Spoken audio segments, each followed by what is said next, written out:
My name is Lena Taylor, and I'm here to present the second devlog for Eggbert, a game about a bouncing ball. So, it's been about 2 weeks since the last devlog, so I'm sure you're wondering what exactly has changed with the game. And the answer to that is not really all that much.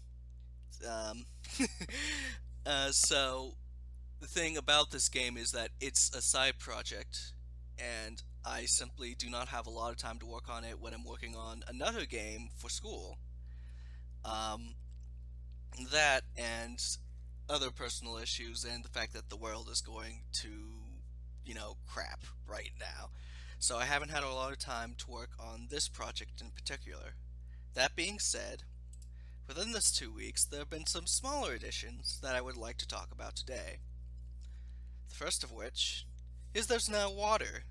You can now jump into water, float into water, all that stuff. It's nice. It's the first time I've ever made water in a game, so that was interesting to do, and I'll show that off in a minute. More importantly, the drop dash. The main mechanic of the game is based on the bouncing bracelet from Sonic Adventure 2, so you can bounce up and down. Um, However, I was worried that maybe that couldn't uh, be a game in and of itself, even though I talked about how I wanted to keep this simple. They started to think about other things you could do with a bouncing ball. And besides bouncing a ball, you can roll it. So I recreated the drop dash from Sonic Mania in my game to see how it would work. So if we end this slide and go over to Unity, we can see that Egbert's not a smiley face because I got tired of looking at uh, a blank sphere while I was waiting on Zane to do the sprite. And this is the water.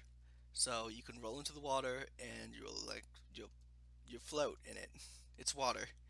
You can jump out. Um, it did this.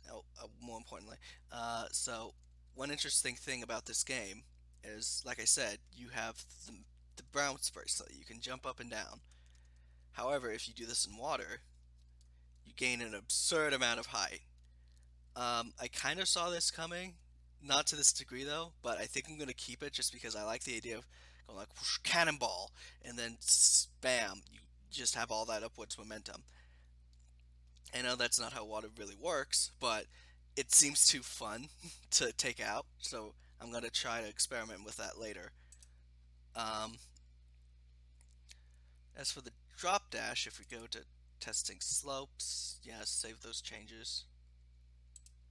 I have this basic action block level. It's not really an action block, but there's a bunch of slopes in here, so you you jump and you hold left shift and you get a little boost of momentum in the direction you're already going. So I can do like this and like go fast, and I can also quickly change direction with it like that.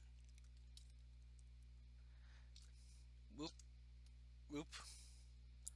Also, far less interesting to you, but important to me, so I made this little debug menu that shows what the state the player is in. Because you might remember from the last devlog, I talked about how this character's state driven with a state machine. So this helps me see what state they're in and helps me debug as needed. I actually spent a lot of time fixing this. Not the debug menu specifically, but I had a glitch where Eggbert was he was being counted as grounded while in midair, so you could jump while in midair, and it was the worst. But yeah, that's the state of Eggbert right now. Um, Thank you for watching, and I hope to get back to you guys later. Bye.